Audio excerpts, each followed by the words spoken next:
قوم يحبهم ويحبونه أذلة على المؤمنين أعزة على الكافرين يجاهدون في سبيل الله ولا يخافون لومة لائم إلى آخره.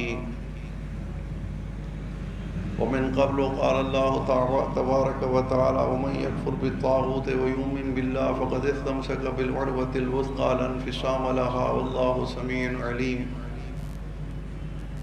قال النبي صلی اللہ علیہ وسلم خیرکم من تعلم القرآن وعلمہ. میرے قابل احترام علماء کرام، میرے معزز مسلمان بھائیوں، بچوں، اور اگر مستورات ہیں تو میری بہنوں اور بیٹیوں، یہ علم دین کورس ایک نظم اس مسجد میں عرصے سے اس کی تکرار ہو رہی ہے، ہر دفعہ اب بھی ہوئی، اور اس فقیر کو بھی اللہ تعالیٰ کی توفیق سے اس میں کسی نہ کسی حوالے سے شرکت کی توفیق ملتی رہتی ہے. تو اس کورس کے عنوان سے یہ فقیر دو باتیں عرض کرنا چاہے گا. اللہ تعالیٰ کے کلام میں سے مختلف جگہوں سے اس فقیر نے کچھ پڑھا، اور اسی علم دین کورس کی وہ بات سمجھانے کے لیے جو اس وقت اس فقیر کے ذہن میں آئی. یہ ایک تو اللہ تعالیٰ نے فرمایا کہ جو آسان لفظوں میں وَمَن يَكْفُرْ بِالطَّاغُوتِ وَيُؤْمِن بِاللَّهِ فَقَدِ اسْتَمْسَكَ بِالْعُرْوَةِ، یہ بھائی ویڈیو نہ بنا، فَقَدِ اسْتَمْسَكَ بِالْعُرْوَةِ الْوُثْقَىٰ لَا انفصام لَهَا وَاللَّهُ سَمِيعٌ عَلِيمٌ. اس علم دین کے حوالے سے اللہ تعالیٰ نے ایک بنیادی بات سمجھائی امت محمدیہ کو، اپنے ماننے والوں، اور وہ یہ بات تھی کہ انسان کے لیے دنیا کے اندر نفع پہنچانے والی چیز دنیا اور آخرت دونوں کے اندر وہ صرف یہی علم. اس کے علاوہ جس کو ہم دنیا کا علم کہتے ہیں، اگرچہ وہ بھی ہمیں فائدہ تو پہنچا رہا ہے، لیکن اگر اس علم کو ہم اس علم کے مقابلے میں جو انسانوں کے لیے اتارا گیا ہے اس کو اہمیت دینے لگ جائیں تو یہ اس علم کی بھی ناقدری ہوگی، اور جو اس علم کو پڑھنے کا دنیا میں مقصد تھا ہم وہ بھی بھول جائیں. اب خود سوچئے، جو دنیاوی علوم ہیں، میں ایک چھوٹی سی مثال دیتا ہوں، ان کا تعلق انسانوں کے ساتھ ہے یا اشیاء کے ساتھ ہے، چیزوں کے ساتھ؟ کیوں بھائی بچوں؟ چیزوں کے ساتھ. تو اب ہم اشیاء کے علم کو، اگرچہ ہم ان سے فائدہ لے رہے ہیں چیزوں سے، ان علم کو پڑھ کے، اگر ہم چیزوں کے علم کو انسان کے اوپر اہمیت دینے لگ جائیں، انسان کے علم کے اوپر، تو یہ عقل مندی ہوگی. جبکہ ایسا ہو رہا ہے. ہم ایسا کر رہے ہیں کہ نہیں کر رہے ہیں؟ کیسے، کس شکل میں کر رہے ہیں؟ ہم دنیا کی تعلیم کو ہر مسلمان طبقہ اعلیٰ تعلیم کہنے لگ گئے. کہتے ہیں کہ نہیں کہتے بھائی ہم؟ تو جو چیز اشیاء کی ہو اور مخلوق میں جو چیزیں ہیں، بے جان چیزیں، وہ اعلیٰ ہیں یا انسان اعلیٰ ہے؟ سوچنے کی بات ہے. یعنی خود میں نے اپنا مقام خود ہی گرا دیا کہ میں نے اشیاء کے علم کو اعلیٰ کہنا شروع کر دیا، اور جو چیز میرے فائدے کے لیے اللہ نے دی تھی میں نے خود ہی اپنے آپ کو گھٹیا سمجھنا شروع کر دیا. یہ لفظ کہہ کے اشیاء کے علم کو، دنیاوی تعلیم کو اعلیٰ تعلیم کہنے سے، صرف اتنی ہی بات کرنے سے میں نے اشیاء کو، اور میں اشرف المخلوق ہوں، اللہ تعالیٰ نے مجھے تمام مخلوقات کا سردار بنایا. گویا یہ جب میں جملہ کہتا ہوں بغیر سوچے سمجھے تو میں اللہ تعالیٰ کی جو چناؤ ہے مخلوقات کے اندر، میں نے اس چناؤ کی کوئی حقیقت نہیں سمجھی. اپنے آپ کو بھی میں نے گرا دیا، اشیاء سے بھی نیچے گرا دیا، پتھر اور پانی سے بھی میری حیثیت میں نے اپنی نظروں میں گرا دی، اشیاء کے علم کو اپنے علم سے برتر سمجھنے کے لیے. اور یہ جو دین کا علم آپ پڑھ رہے ہیں، یہ علم کس کے لیے ہے؟ اشیاء کے لیے یا انسانوں کے لیے؟ میں فرق سمجھا سک رہا ہوں؟ تو پہلے تو ایک بات یہ سمجھیے، کیونکہ اس وقت امت مسلمانوں کی اکثریت علم دین کے حوالے سے دو باتوں کو گم کر چکی ہے. اکثریت ایک تو یہ کہ اس علم کی اہمیت جو ہے وہ دنیا میں مجھے کیا فائدہ دے گی. ہم نے دین کے علم کو حاصل کیا ہے آخرت کی نیت سوچ کر کے. گویا ہم اس کا جو دنیا کے اندر فائدہ تھا اس کو ہم نے نظر انداز کر دیا.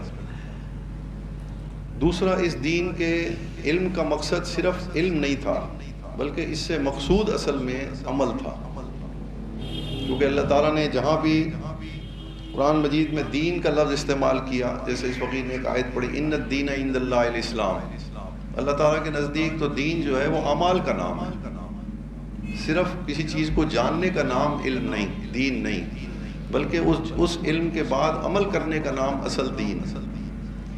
دوسری چیز جو ہم اس وقت جس کو نظر انداز کیے میں کہ ہم نے اس دین کے علم کو حاصل کرتے ہیں عمل کی نیت سے کم، جاننے کی نیت سے کہ بھئی مجھے معلومات حاصل ہو جائیں، مجھے بہت ساری چیزوں کے بارے میں جان لوں کہ فلاں چیز کیسی ہے، فلاں چیز کیسی ہے.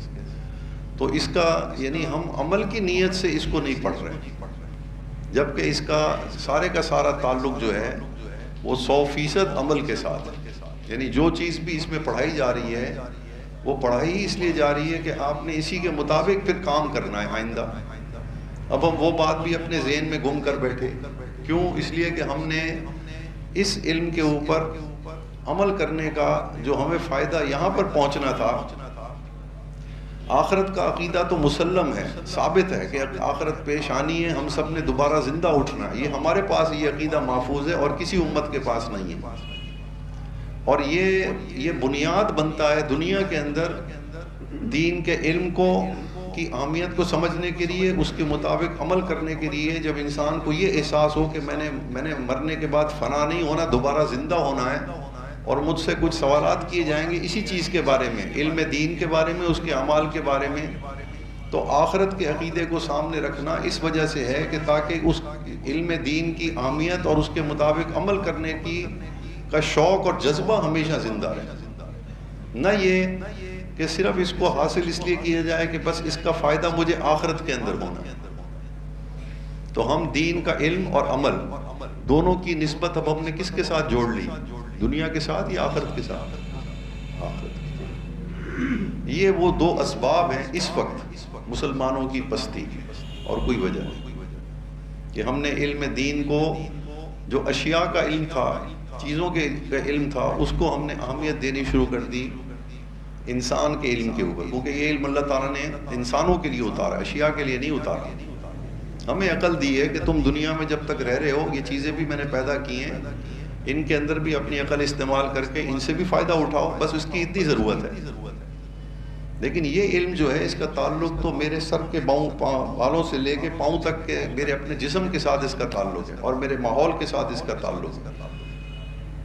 تو یہ ایک تو ہم اس کا مقصد بھول گئے جو میں سمجھانے کی کوشش کروں گا انشاءاللہ، اور دوسرا اس علم کو پڑھنے کی جو اصل مقصد تھا وہ تھا اسی کے مطابق عمل کرنا.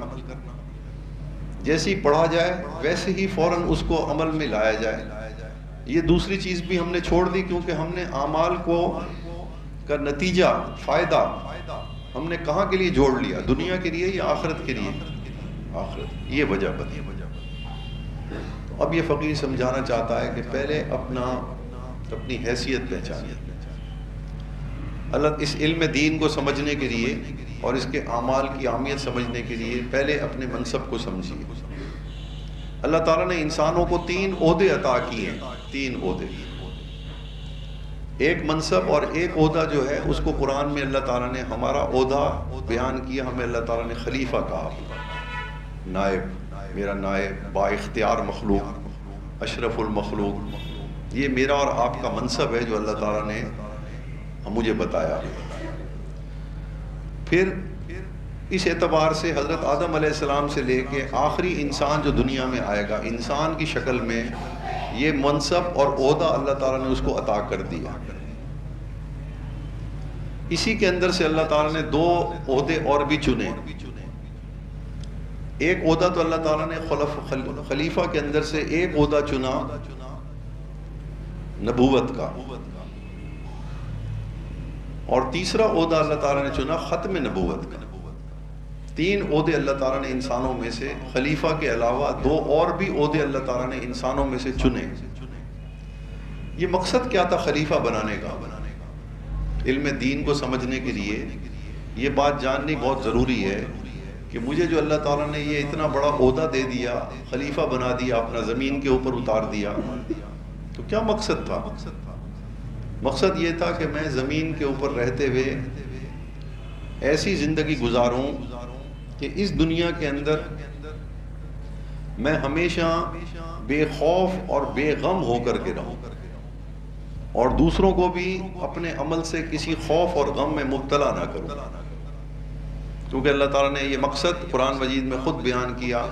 قُلْ اهْبِطُوا مِنْهَا جَمِيعًا، جب ہم زمین پر اتارنے لگے اللہ تعالیٰ نے ہمیں، تو فرمایا کہ اتر جاؤ زمین کے اوپر. منصب بیان ہو چکا تھا کہ میں نے خلیفہ اپنا زمین کے اوپر بھیجنا ہے. ہم سزا کے طور پر نہیں اتارے گئے، ہم چناؤ کے طور پر اتارے گئے. پہلے جب ہماری حضرت آدم علیہ السلام کی جب تخلیق ہو رہی تھی، اسی وقت اللہ تعالیٰ نے ہمارا عہدہ بیان کر دیا تھا، اور زمین پر تو ہم نے اترنا تھا.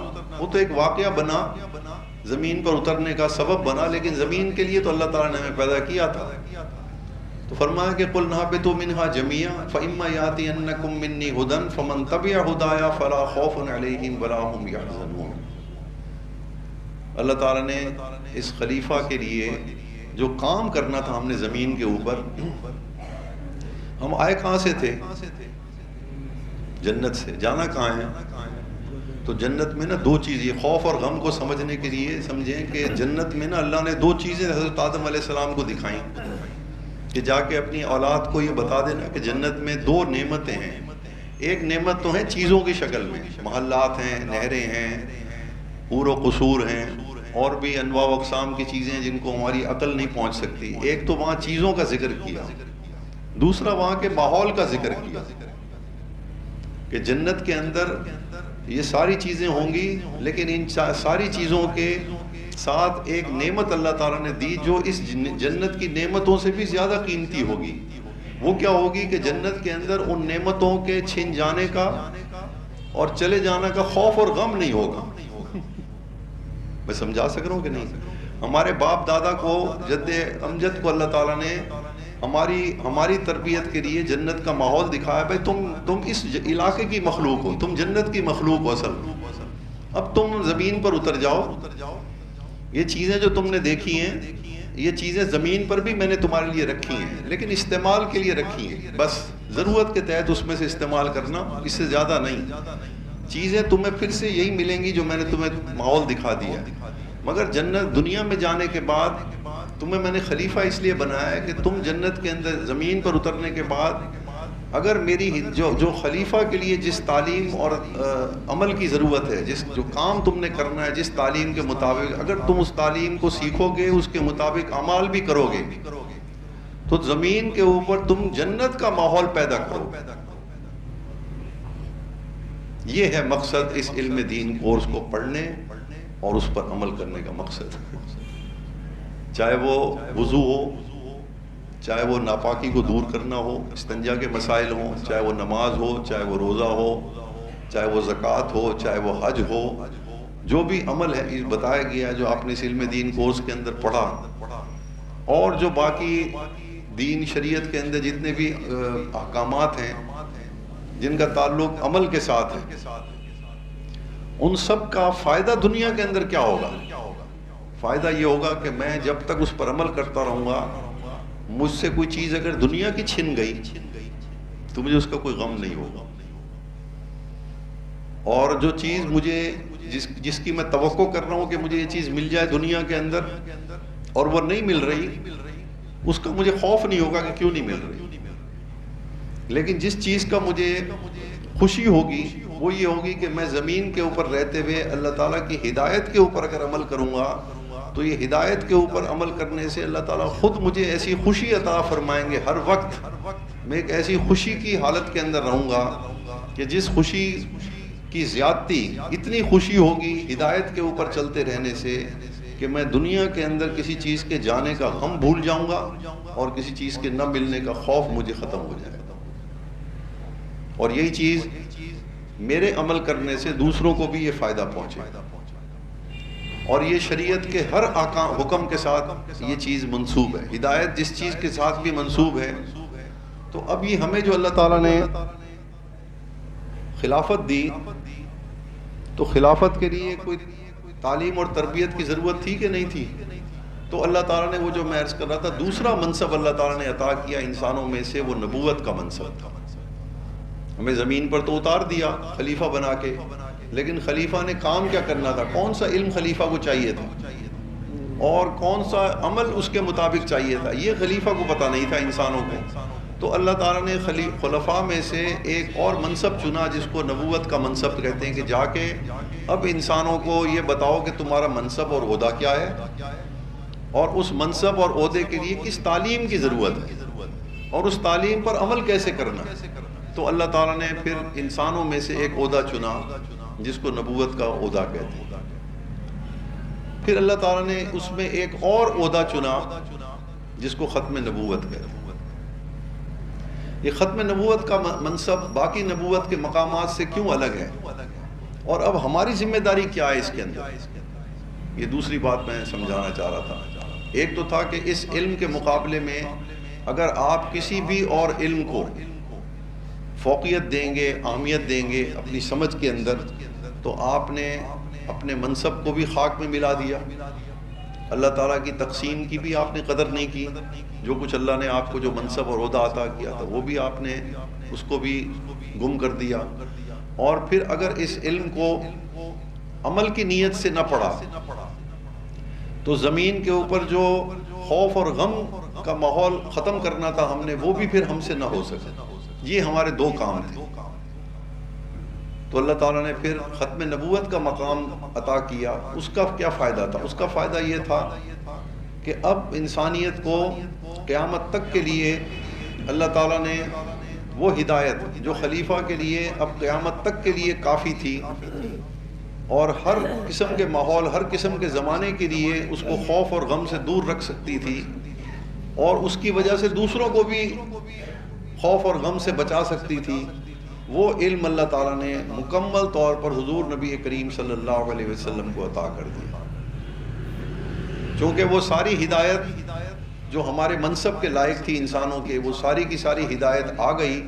اس لیے اللہ تعالیٰ نے اب مزید خلیفہ کی تعلیم اور تربیت کے لیے کسی اور منصب کو، نبوت کے اندر کسی اور منصب کی ضرورت نہیں رہی.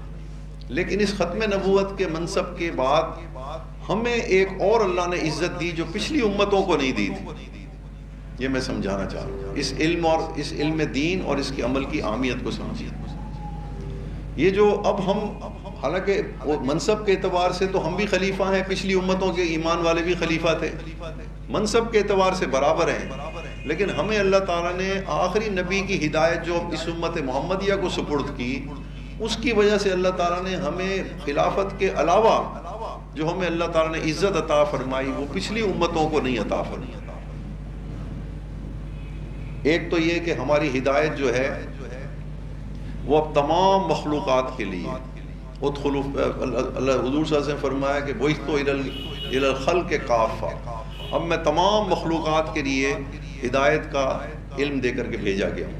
تو آپ وہی ہدایت پڑھ رہے ہیں یا کوئی اور ہدایت پڑھ رہے ہیں؟ تو اس کا مطلب ہے کہ آپ تمام مخلوقات کی جن جن ہدایت کی ضرورت ہے آپ کے ذریعے، جس مخلوق کو جو فائدہ اللہ نے پہنچانا تھا وہ اللہ تعالیٰ نے اب آپ کو عطا کیا. یہ ختم نبوت کی وجہ سے ہوا، پچھلے انبیاء کو یہ نہیں دیا.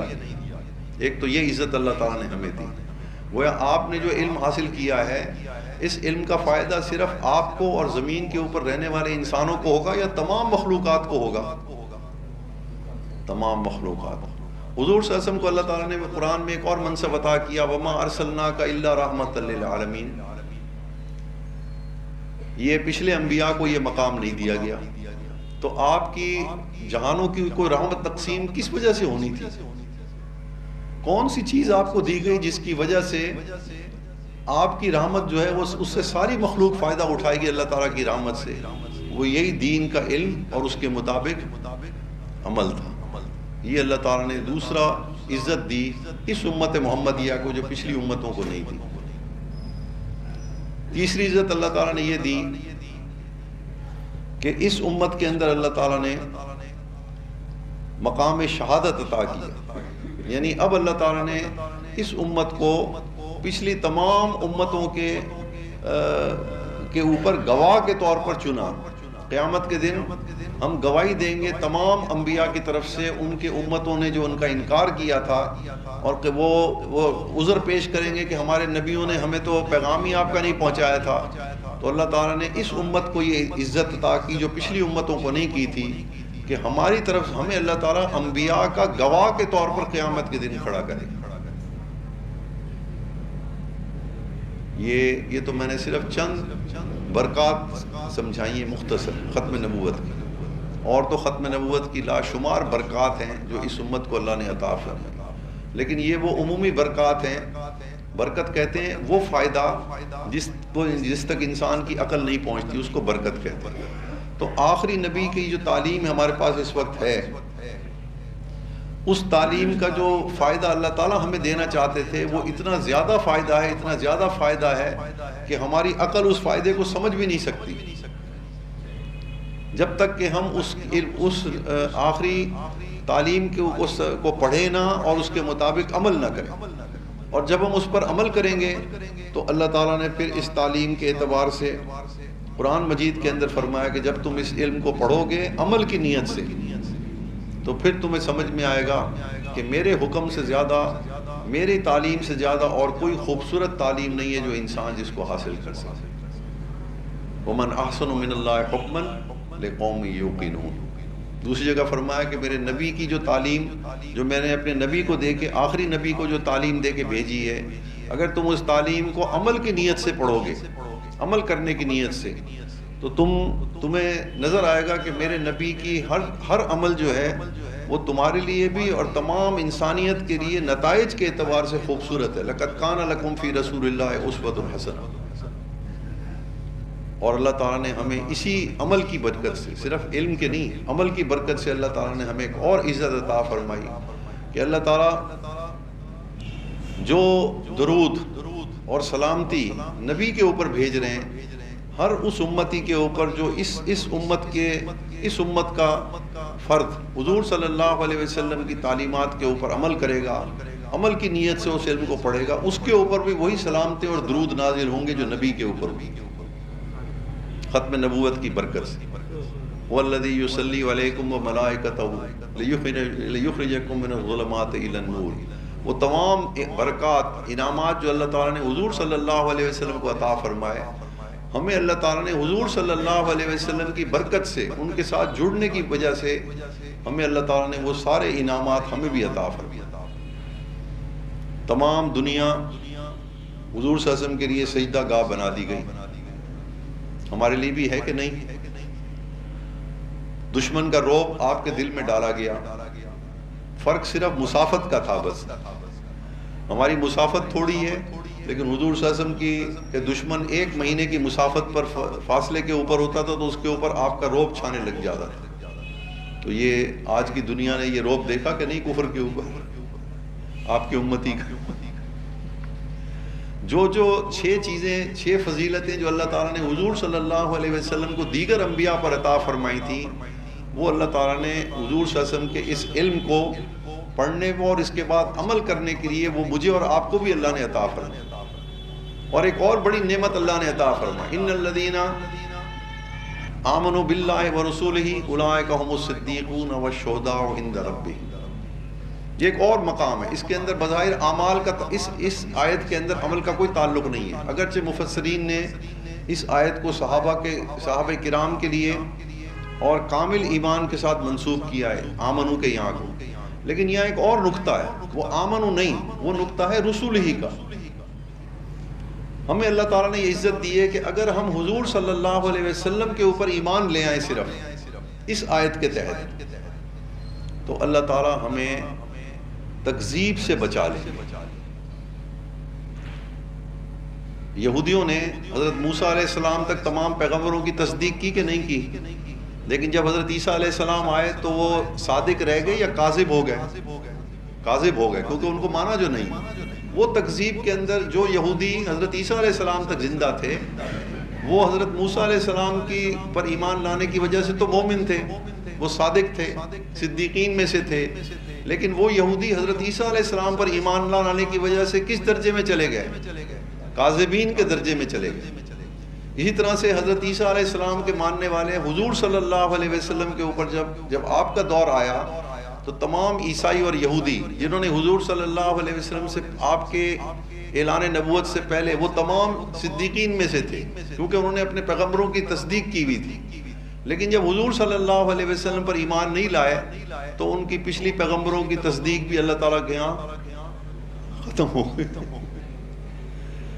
اس آیت کے تحت اللہ تعالیٰ نے جو عزت عطا کی ہے مجھے اور آپ کو کہ ان الذین آمنوا باللہ ورسلہ اولئک هم الصدیقون والشہداء عند ربہم، صرف حضور صلی اللہ تمام اس کے اندر تمام انبیاء شامل ہیں، صرف انبیاء کے آخری نبی کے اوپر ایمان لانے کی وجہ سے آپ ان کی تمام باتوں کی علمی تصدیق بھی کر دیں، آپ علم کے درجے میں بھی، تو اللہ تعالیٰ نے ان کو ہمیں بھی صدیقین اور گواہوں کے اندر اللہ تعالیٰ نے شامل کر دیا۔ یہ اعزاز اللہ نے پچھلی کسی امت کو نہیں دیا۔ اور اسی کی برکت سے حضرت مجدد صاحب رحمۃ اللہ علیہ لکھا ہے، اسی فرمایا کہ امت کے اندر صدیق دو قسم کے ہیں، ایک صدیق ہیں جو صورتاً صدیق ہیں، صرف ایمان لانے کی وجہ سے وہ اللہ تعالیٰ کے ہاں صدیق لکھے گئے، حضور صلی اللہ علیہ وسلم پر ایمان لانے کی، وہ صورتاً صدیق ہیں۔ اور حقیقت میں صدیق کون ہے؟ جس نے اس علم کے مطابق پھر اس پر عمل کر کے اس کو سچ کر دکھایا کہ یہی علم سچا ہے، وہ حقیقی صدیق ہے۔ لیکن صورتاً صدیق صرف حضور صلی اللہ علیہ وسلم پر ایمان لانے کی وجہ سے ہی عطا ہو جاتے ہیں۔ یہ منصب اللہ تعالیٰ نے اس امت کو عطا کیا ہے کہ یہ امت تکذیب سے بچ گئی حضور صلی اللہ علیہ وسلم پر ایمان لانے کی وجہ سے۔ یہ عزت اللہ تعالیٰ نے پچھلے کسی امت کو نہیں دی۔ تو میں جو بات عرض کرنا چاہ رہا تھا کہ یہ بے شک ایک بہت مبارک موقع ہے جس کے اوپر آپ نے علم دین پڑھا، لیکن اس کو دو چیزوں سے، اس کے اندر دو چیزیں شامل کرنی بہت ضروری ہیں کہ یہ علم جو ہے، یہ میرا منصب جو اللہ نے مجھے زمین پر جس منصب کے لیے اتارا ہے، میرا ایک منصب ہے، میں خلیفہ ہوں اللہ تعالیٰ کا، نائب ہوں زمین کے اوپر۔ میرے ذمہ کام یہ ہے کہ میں زمین کے اوپر آ کر کے اس علم کو سیکھوں، کیونکہ اس علم پر کو سیکھنے اور اس پر عمل کرنے کی وجہ سے دنیا کے اندر میں اپنے آپ کو بھی اور انسانیت کو بھی خوف اور غم سے بچا لوں گا۔ یہ ہے میرا اصل کام جس کے لیے میں زمین پر اتارا گیا ہوں۔ تو اس کا فائدہ دنیا میں ہوگا ہمیں یا آخرت میں ہوگا؟ وہ یہ کام اب ہم بھول گئے۔ ہم نے صرف دین کے علم اور عمل کو آخرت کے ساتھ جوڑ دیا۔ اس کا دنیا کے اندر جو فائدہ تھا، جو ہمارے منصب کا تقاضا تھا، اس کا فائدہ تو ہم نے دنیا میں حاصل کرنا تھا، وہاں ہمیں مزدوری ملنی ہے، یاد رکھیں، اجر ملنا ہے وہاں پر، لیکن کام اور اس کا فائدہ ہم نے یہاں دکھانا ہے۔ اگر ہم اس بات کو، اور اللہ والوں کی صحبت میں جو چیز نصیب ہوتی ہے وہ یہی ہوتی ہے، یا ایھا الذین آمنوا اتقوا اللہ وکونوا مع الصادقین۔ یہاں بھی اللہ تعالیٰ نے صادقین سے مراد وہ صدیقین، یا اتقوا کا مطلب تقویٰ کا معنی ہے کہ جو خوف اور غم سے ایسے علم پر عمل کرے، اللہ تعالیٰ کی طرف سے بھیجے ہوئے ایسے علم کے اوپر عمل کرے جس کی وجہ سے دنیا کے اندر ہر خوف اور غم سے بچتا رہے، وہ متقی ہے۔ تو اس کے لیے ان صدیقین کے ساتھ جڑنا ضروری ہے جنہوں نے اس علم پر عمل کر کے خود بھی خوف اور غم سے بچنے کا طریقہ سیکھا۔ ان کے ساتھ جڑو گے تو تم بھی اس علم سے وہ فائدہ اٹھا سکو گے دنیا کے اندر جس کے لیے اللہ تعالیٰ نے علم عطا کیا۔ تو یہاں بھی اللہ تعالیٰ دعوت دے رہے ہیں کہ اس علم کو صرف حاصل نہیں کرنا بلکہ اس علم پر عمل کرنے کے لیے، کیونکہ حضور صلی اللہ علیہ وسلم نے فرمایا کہ میں دو کاموں کے لیے بھیجا گیا ہوں۔ ایک تو میں اللہ تعالیٰ کی طرف سے وہ آخری ہدایت لے کر کے آؤں، انما بعثت معلما وانما بعثت لاتمم مکارم الاخلاق۔ دوسرا میں تربیت کا نظام دے کر کے بھیجا گیا ہوں۔ میں آپ کو اس کی مثال دیتا ہوں، یہ سرکاری ملازمین جو بھرتی ہوتے ہیں، جو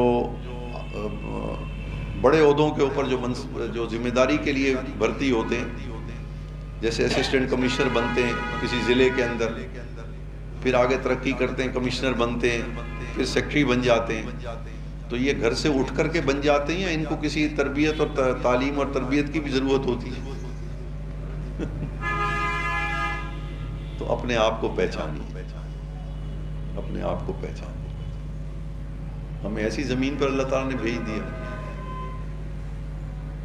اور یہ جو دین، یہ اس کو ہم نے بس صرف ایک برکت اور ثواب کے لیے تھا کہ اس کو ہم دین کا علم پڑھ لیں، یہی مقصد تھا اس کے پڑھنے کا؟ سوچیے ذرا۔ یہ احساس ذمہ داری پیدا ہوتا ہے ان لوگوں کی صحبت میں رہنے سے جن کو اللہ نے یہ سمجھ دی دنیا کے اندر، اور اس کے بعد انہوں نے اس دین پر عمل کر کے اس کا وہ فائدہ حاصل کیا، وہ فائدہ محسوس کیا جو اللہ تعالیٰ نے اپنے کلام میں، اور ان کو یہ محسوس ہوا کہ یہ واقعی منصب کے لائق یہ تعلیم اور تربیت ہے، اور اس سے اوپر کوئی علم اس کا مقابلہ نہیں کر سکتا، کیونکہ یہ علم جو ہے یہ تو انسان کے لیے اتارا گیا۔ جنہوں نے یہ احساس کر لیا، اللہ تعالیٰ ان کو دعوت دے رہے ہیں کہ ان کے ساتھ جڑو گے تو پھر تمہیں اس علم کی بھی قدر اور پہچان ہوگی، اور اس علم پر عمل کرنے کا جو فائدہ دنیا کے اندر دینا مقصود تھا وہ بھی تمہیں حاصل ہو جائے گا۔ اللہ تعالیٰ ہمیں یہ بات سمجھا دے۔ وآخر دعوانا الحمدللہ رب العالمین۔ یہ اب جو بیعت یہ دعوت فقیر دیا کرتا ہے، اور بیعت کا مطلب بھی یہی ہوتا ہے۔ بیعت کہتے ہیں اپنے ارادے سے اس ہدایت کو پر عمل کرنے کا طریقہ سیکھنا، اپنے ارادے سے۔ بیعت کہتے ہیں بیچنے کو، ویسے بیعت کا معنی ہے بیچنا۔ تو یہ بیعت جو ہے، یہ اللہ والوں کے ہاں جو بیعت کروائی جاتی ہے، یہ اس بیعت کا یہاں کون سی چیز بیچی جاتی ہے؟ یہاں پر اپنی مرضی بیچی جاتی ہے، کیونکہ ہم زندگی جو گزار رہے ہیں اس کے اندر ہم بہت سارے کام اپنی مرضی سے کر رہے ہیں، اور کچھ کام ہم اللہ تعالیٰ کی مرضی سے کرتے ہیں۔ اور اللہ تعالیٰ کا تقاضا کیا ہے کہ ہر کام کس کی مرضی سے کیا جائے؟ میری مرضی سے کیا جائے۔ تو اس مرضی کو، یہ جو جنگ ہے ہمارے اندر چل رہی ہے کہ میں اپنی مرضی کرنا چاہتا ہوں، دنیا میں اپنی مرضی سے زندگی گزارنا چاہتا ہوں، اور اللہ تعالیٰ چاہتے ہیں نہیں میری مرضی سے کرو۔ تو اللہ تعالیٰ جو اپنی مرضی ہم پر مسلط کرنا چاہتے ہیں وہ ہمارے فائدے کے لیے کرنا چاہتے ہیں یا کوئی زبردستی کرنا چاہتے ہیں؟ کیونکہ جو منصب اللہ نے عطا کیا ہے اس منصب کے شایان شان اصل میں وہ تربیت ہے۔ اللہ کی مرضی کا مطلب سمجھیں۔ اللہ کی مرضی کا مطلب یہ نہیں کہ وہ حکم جبراً ہم پر کوئی چیز مسلط کر رہے ہیں، نہیں۔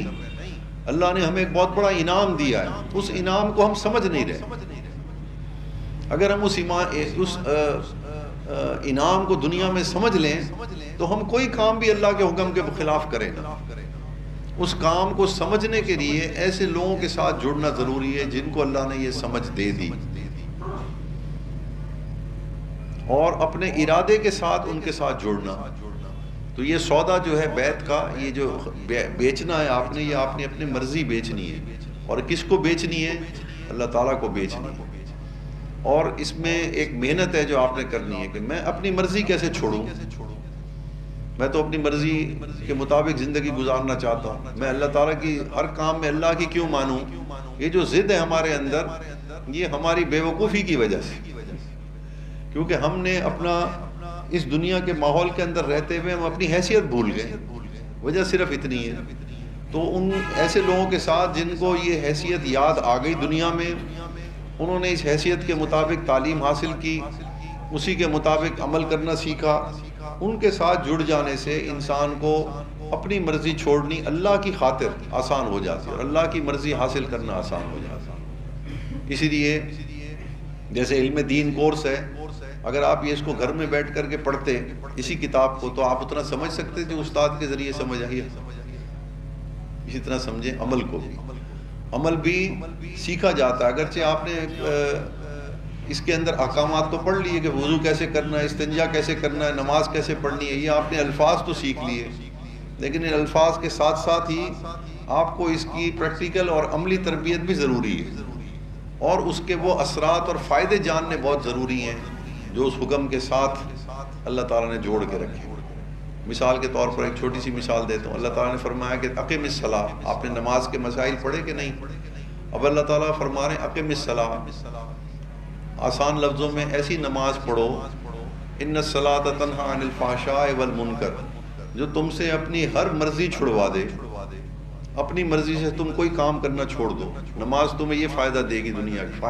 فحشاء کہتے ہیں کھلم کھلا اللہ کی مخالفت کرنا، اپنی منمانی کرنا، اللہ کی نہ ماننا، اس کو فحاشی کہتے ہیں۔ تو اللہ تعالیٰ فرما رہے ہیں کہ ان الصلاۃ تنہی عن الفحشاء والمنکر، یہ ایک نماز جو ہے اس کو جب تم سیکھ کے پڑھو گے تو یہ ایسا بہترین عمل ہے کہ یہ تم سے تمہاری ہر مرضی چھڑوا دے گی۔ جس چیز کو تم اچھا سمجھ رہے ہو اور اللہ اس کو اچھا نہیں کہہ رہے، وہ نماز تمہیں سکھا دے گی۔ اب ہم نماز بھی پڑھ رہے ہیں، اور نماز پڑھنے کے باوجود بھی بہت سارے لوگ جو نماز کو اس نیت سے نہیں پڑھ رہے ہیں دنیا کے اندر کہ یہ اللہ تعالیٰ نے ہمیں دنیا میں بہت بڑا فائدہ دینے کے لیے ایک عبادت ہمیں سکھائی اور سمجھائی، تو نتیجہ یہ ہے کہ وہ نماز بھی پڑھ رہے ہیں اور اپنی مرضی کے مطابق زندگی گزار رہے ہیں کہ نہیں گزار رہے۔ نماز تو اللہ کے کہنے پہ مان لی انہوں نے، وہ تو اللہ کی مرضی کے مطابق پڑھ لی، لیکن نماز پڑھنے کے بعد جو باقی نافرمانیاں کر رہے ہیں وہ اپنی مرضی سے کر رہے ہیں یا اللہ کی مرضی سے کر رہے ہیں؟ یہ میں فرق سمجھانا چاہ رہا ہوں۔ اعمال بھی سیکھے جاتے ہیں، کیونکہ اعمال اصل میں ہر اپنی مرضی چھڑوانے کا ذریعہ ہے، اپنی مرضی کو ختم کرنے کا کے لیے اللہ تعالیٰ نے احکامات اتارے کہ حکم کے اندر دو فائدے ہیں، ایک تو ہم اپنا عہدہ اور منصب کے مطابق اس کی ذمہ داری کو سمجھیں گے، اور دوسرا یہ کہ ہم اس کے ذریعے سے جو فائدہ دنیا کے اندر اللہ تعالیٰ ہمیں دینا چاہ رہے ہیں وہ فائدہ بھی ہمیں حاصل ہوگا۔ اگر ہم عمل تو کر رہے ہیں لیکن وہ فائدہ ہمیں نظر نہیں آ رہا ہے، اس کا مطلب ہم نے عمل ابھی سیکھا نہیں، بغیر سیکھے کر رہے ہیں۔ جیسے علم سیکھا جاتا ہے ویسے عمل بھی سیکھا جاتا ہے، یہ میں سمجھانا چاہ رہا ہوں۔ تو یہ بیعت جو ہے، بیعت کے اندر ہم اپنی مرضی اللہ کو بیچتے ہیں کہ بھئی آج کے بعد سے میں کوشش کروں گا کہ میں اپنی مرضی سے کوئی کام نہ کروں، آپ کی مرضی سے کام کروں ہر کام، اور اس ارادے کو بیعت کہتے ہیں۔ اور اس ارادے کو پھر اس بیعت کے بعد آپ کو جو ذکر سکھایا جائے گا وہ ذکر آپ کو یہ فائدہ دے گا کہ آپ کے اندر سے آہستہ آہستہ آپ کی مرضی چھوڑنی، آپ کو محسوس ہوگا کہ مجھے اپنی مرضی سے کوئی کام نہیں کرنا چاہیے، صرف اللہ ہی کی مجھے مرضی سے مطابق ہر کام کرنا ہے۔ داڑھی رکھنی آسان ہو جائے گی کیونکہ اللہ کی مرضی ہے کہ مرد داڑھی رکھے ایک مٹھی، اللہ کی مرضی ہے کہ مرد ہمیشہ اپنا سر ڈھانک کے رکھے، اللہ کی مرضی ہے کہ مرد کے ٹخنے ہمیشہ ننگے ہوں، اللہ کی مرضی ہے کہ عورت ہمیشہ اپنا چہرے کا پردہ اور اپنے جسم کا پردہ رکھے غیر محرم سے، یہ اللہ کی مرضی ہے۔ تو یہ وہ ظاہری اعمال کی میں بات کر رہا ہوں، لیکن ہم اپنی مرضی سے ان اعمال کو اختیار کیے ہوئے ہیں، تو وہ ذکر جو ہے آپ کے اندر یہ احساس پیدا کرے گا کہ نہیں، مجھے اپنی مرضی سے یہ کام نہیں کرنا، یہ میں اپنی مرضی سے کرنا ہوں، اللہ تعالیٰ کی مرضی اور حکم کچھ اور ہے۔ اس لیے یہ بیعت کا مقصد سمجھیے۔ مرشد کہتے ہیں آپ کو اللہ کی مرضی کا طریقہ سکھانے والا، اور مرید کہتے ہیں اللہ کی مرضی، اللہ کو راضی کرنے کا ارادہ کرنے والا، اس کو مرید کہتے ہیں عربی میں۔ تو یہ بیعت جو ہے یہ اس لیے کی جاتی ہے کہ جو کچھ آپ نے علم پڑھا ہے اس علم کے مطابق آپ کی زندگی بھی اس علم کے مطابق ڈھل جائے۔ تو جو حضرات بیعت کرنا چاہتے ہیں یہ فقیر ان کو اپنے طریقے میں بیعت کرتا ہے اعمال سکھانے کے لیے، اور جو حضرات پہلے سے بیعت ہیں وہ اپنا عہد اللہ تعالیٰ کے ساتھ تازہ کر لیں۔ خواتین بھی جو بیعت ہیں پہلے سے وہ اپنی بیعت تازہ فرما لیں، اور جو بیعت کرنا چاہتی ہیں ان کا ارادہ ہو وہ بھی بیعت کی